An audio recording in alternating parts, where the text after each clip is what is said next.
श्री राम जय राम श्री राम जय जय राम। नारायण समारंभां शंकराचार्य मध्यमां सदाचार्य पर्यन्तां वन्दे गुरु परंपराम्। ओम श्री सीतारामचंद्राभ्यां नमः उमामहेश्वराभ्यां नमः श्री एकादशवेदज्ञेश्वरधाम दरगाह नमः। सत्संग के क्रम में आज जो है कल्याण मासिक पत्रिका से शरणागत की पूर्णावस्था पर चर्चा किया जाए। शरणागत की पूर्ण अवस्था। तो कहते श्रीमद् भगवद गीता का सर्वोपर सिद्धांत है वासुदेवा सर्वम, अर्थात सब कुछ भगवान ही हैं। एक भगवान ने ही समस्त सृष्टि की रचना की है और समस्त सृष्टि के रूप वे ही हैं। उनसे भिन्न संसार में कुछ भी नहीं है।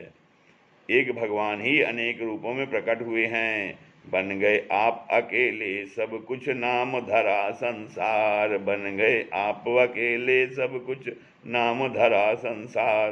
84 लाख योनियों में जरायु अंडज उद्भिज और स्वेदज आदि चर असंख्य जीव हैं। इनके सिवाय देवता पितर गंधर्व भूत प्रेत पिशाच आदि भी कई योनियां हैं। इन सब के बीज अविनाशी परमात्मा है। गीता के 7वें अध्याय के 19वें श्लोक में भगवान कहते हैं कि बहुनाम जन्मनामन्ते ज्ञानवान माम प्रपद्यते अवासुदेवा सर्वमिति समात्मा सुदुर्लभा। कहते हैं बहुत जन्मों के अंत में अर्थात मनुष्य जन्म में सब कुछ वासुदेव ही है। ऐसा जो ज्ञानवान मेरे शरण होता है वह महात्मा अत्यंत दुर्लभ है। फिर गीता के 10वें अध्याय के 39वें श्लोक में भगवान कहते हैं यच्चापि सर्वभूतानां बीजम तदहम अर्जुन न तदस्ति विना यच्चा मया भूतम चराचरम। हे अर्जुन, संपूर्ण प्राणियों का जो बीज है वह मैं ही हूँ। मेरे बिना कोई भी चरचर प्राणी नहीं है, अर्थात चरचर सब कुछ मैं ही हूँ। इसी प्रकार 14वें अध्याय में भी भगवान ने कहा है सर्वयोनिषु कौन्तेय मूर्तया संभवन्ति तासाम ब्रह्म महद्योनि रहम बीज प्रदा पिता। हे कुंती नंदन, संपूर्ण योनियों में प्राणियों के जितने शरीर पैदा होते हैं मूल प्रकृति उन सब की माता है और मैं बीज स्थापन करने वाला पिता हूँ। श्रीमद् भागवत के 2 अध्याय के 9वें श्लोक में कहा है भगवान ने इसी प्रकार सत्य का प्रतिपादन करते हैं कि अहमेवासमेवाग्रे नान्यदत् सदसत्परम पश्चात हम यदि तच्चे जो शिष्येद सो अस्म्यहम। कहते हैं शिष्य के पूर्व में मैं ही था, मुझसे भिन्न कुछ भी नहीं था, और शिष्य के उत्पन्न होने के बाद जो कुछ भी या दृश्य वर्ग है वह मैं ही हूँ। जो सत असत और उससे परे है वह सब मैं ही हूँ, तथा शिष्य के बाद भी मैं ही हूँ। एवं इन सब का नाश हो जाने पर जो कुछ बाकी रहता है वह भी मैं ही हूँ।